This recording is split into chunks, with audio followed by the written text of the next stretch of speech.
Om Swastiastu. Di sini kami akan memaparkan materi mengenai rencana dan pelaksanaan pembelajaran. Belajar dan pembelajaran dari kelompok 14 yang beranggotakan. Baik, yang pertama ada Nanda Febrianika BR Tarigan dari kelas 2C Pendidikan Matematika dengan NIM akhir 031. Baik, yang kedua ada Nurul Aulia Berlianti Fanani dari kelas 2D Pendidikan Matematika dengan NIM akhir 084. Baik, yang terakhir ada saya sendiri, Igede Ardiarta Suta dari kelas 2D Pendidikan Matematika dengan NIM akhir 069. Selanjutnya adalah unsur-unsur rencana pembelajaran. Proses pembelajaran sepenuhnya diarahkan untuk pengembangan ketiga ranah. Yang pertama itu adalah ranah sikap, yang kedua adalah pengetahuan, dan yang ketiga adalah keterampilan. Lalu selanjutnya ada silabus. Silabus merupakan seperangkat rencana serta pengaturan pelaksanaan pembelajaran dan penilaian yang disusun secara sistematis yang memuat komponen-komponen yang saling berkaitan untuk mencapai penguasaan kompetensi dasar. Selanjutnya ada RPP. Komponen penyusun RPP yaitu terdiri dari yang pertama adalah identitas pembelajaran, yang kedua ada tema atau subtema pembelajaran, yang ketiga standar kompetensi, yang keempat kompetensi dasar, yang kelima indikator,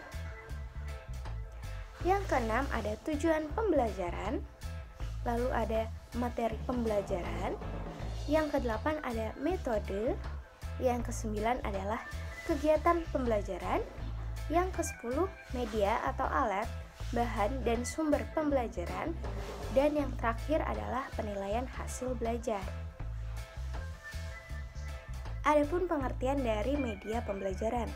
Media pembelajaran adalah segala sesuatu yang dapat digunakan untuk menyampaikan informasi pelajaran kepada peserta didik dan dapat merangsang pikiran, perasaan, perhatian, dan kemauan di belajar sehingga dapat mendorong terjadinya proses belajar. Sekian presentasi dari saya, akan dilanjutkan oleh rekan saya. Baik, saya akan melanjutkan menjelaskan mengenai komponen dan langkah-langkah pembelajaran. Yang pertama yaitu komponen pelaksanaan proses pembelajaran, yang terdiri atas alokasi waktu jam tatap muka pembelajaran, rombongan belajar, buku teks pelajaran, dan yang terakhir pengelolaan kelas dan laboratorium. Yang pertama yaitu alokasi waktu jam tatap muka pembelajaran. Untuk sekolah dasar yaitu 35 menit, sekolah menengah pertama yaitu 40 menit, sekolah menengah atas dan sekolah menengah kejuruan yaitu 45 menit. Dan yang kedua rombongan belajar. Jumlah rombongan belajar persatuan pendidikan dan jumlah maksimum peserta didik yaitu seperti yang tertera pada slide. Dan yang ketiga yaitu buku teks pelajaran. Buku teks pelajaran adalah yang digunakan untuk meningkatkan efisien dan efektivitas pembelajaran yang jumlahnya disesuaikan dengan kebutuhan peserta didik. Dan pengelolaan kelas dan laboratorium. Pengelolaan kelas adalah upaya yang dilakukan oleh guru untuk memberi kebebasan untuk siswa melakukan berbagai aktivitas sesuai dengan yang mereka inginkan. Dalam hal ini, fungsi guru adalah bagaimana menciptakan kondisi siswa merasa aman untuk melakukan aktivitas di dalam kelas tanpa harus merasa takut dan tertekan. Pengelolaan kelas yang terdiri atas pengelolaan tempat duduk, meja, jendela, pintu, aksesoris kelas, dan alat kebersihan dan juga papan tulis. Tujuan utama diadakannya penataan lingkungan fisik kelas adalah mengarahkan kegiatan siswa dan mencegah munculnya tingkah laku siswa yang tidak diharapkan melalui penataan tempat duduk, perabot, dan barang-barang lainnya yang ada di dalam kelas, sehingga memungkinkan terjadinya interaksi aktif antara siswa dan guru serta antar siswa dalam kegiatan pembelajaran melalui penataan kelas. Diharapkan siswa dapat memusatkan perhatiannya dalam proses pembelajaran dan akan bekerja secara aktif.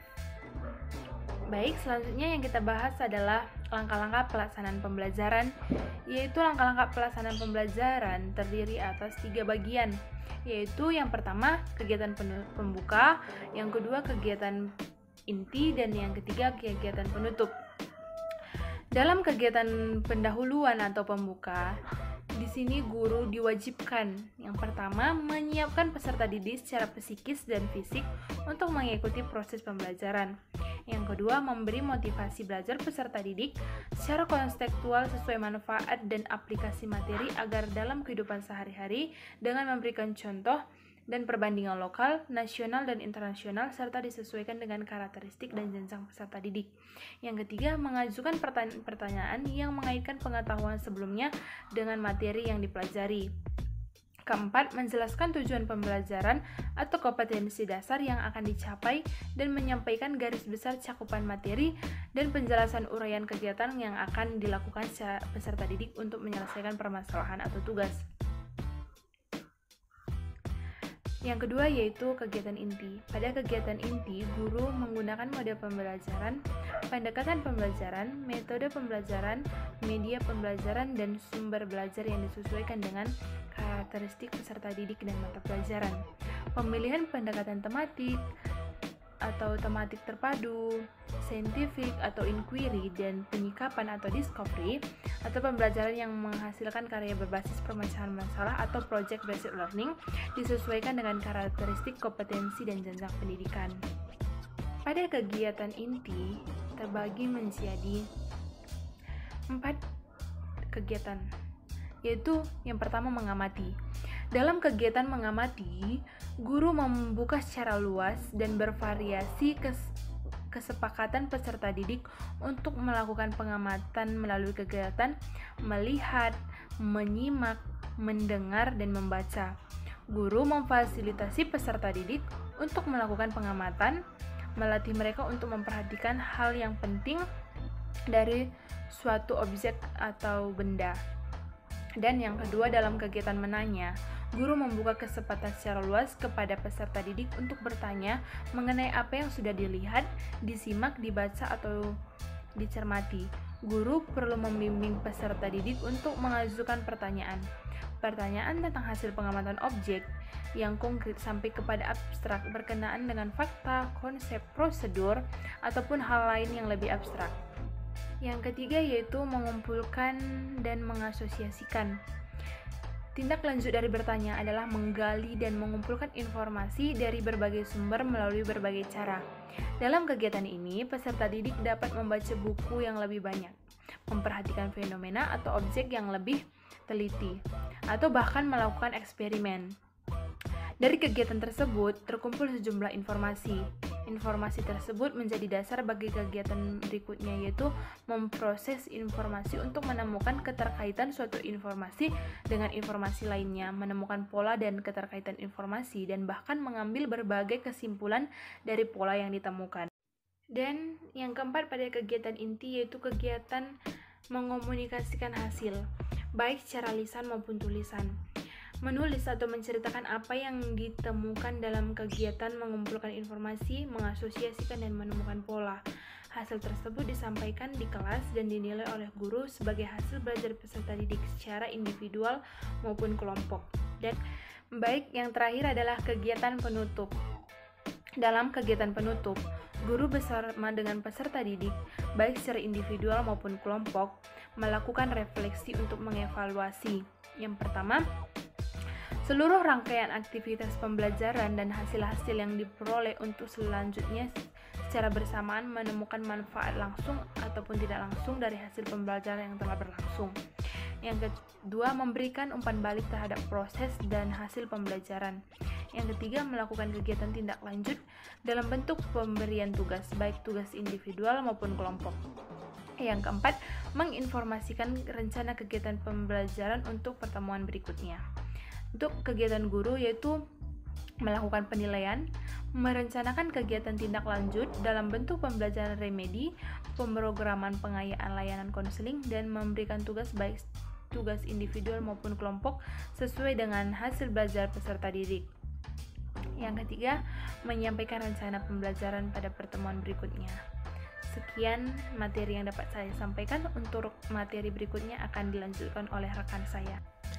Baik, selanjutnya saya akan menjelaskan tentang penilaian proses dan hasil pembelajaran. penilaian proses pembelajaran menggunakan pendekatan penilaian autentik atau authentic assessment yang menilai kesiapan peserta didik, proses, dan hasil belajar secara utuh. Keterpaduan penilaian ketiga komponen tersebut akan menggambarkan kapasitas, gaya, dan perolehan belajar peserta didik yang mampu menghasilkan dampak instruksional atau instructionitis effect pada aspek pengetahuan dan dampak pengiring atau nurturan efek pada aspek sikap. Hasil penilaian autentik digunakan guru untuk merencanakan program perbaikan atau remedial pembelajaran, pengayaan atau enrichment, atau pelayanan konseling. Selanjutnya ada pengawasan proses pembelajaran.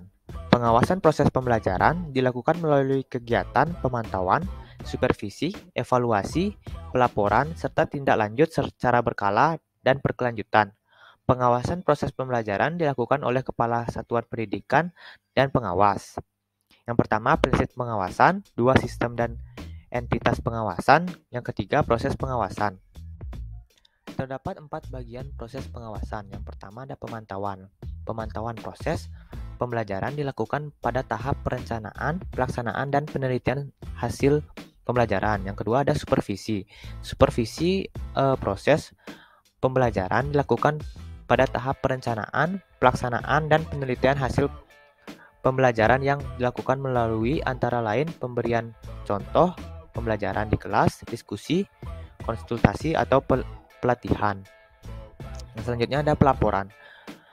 Hasil kegiatan pemantauan, supervisi, dan evaluasi proses pembelajaran disusun dalam bentuk laporan untuk kepentingan tindak lanjut, pengembangan keprofesionalan pendidik, serta berkelanjutan. Selanjutnya ada tindak lanjut. Tindak lanjut hasil pengawasan dilakukan dalam bentuk yang pertama, penguatan dan penghargaan kepada guru yang menunjukkan kinerja yang memenuhi atau melampaui standar, dan yang kedua ada pemberian kesempatan kepada guru untuk mengikuti program pengembangan keprofesionalan berkelanjutan. Baik, sekian presentasi dari kami. Mohon maaf apabila terdapat kata yang kurang berkenan. Akhir kata, kami ucapkan Parama Santi. Om Santi Santi Santi Om.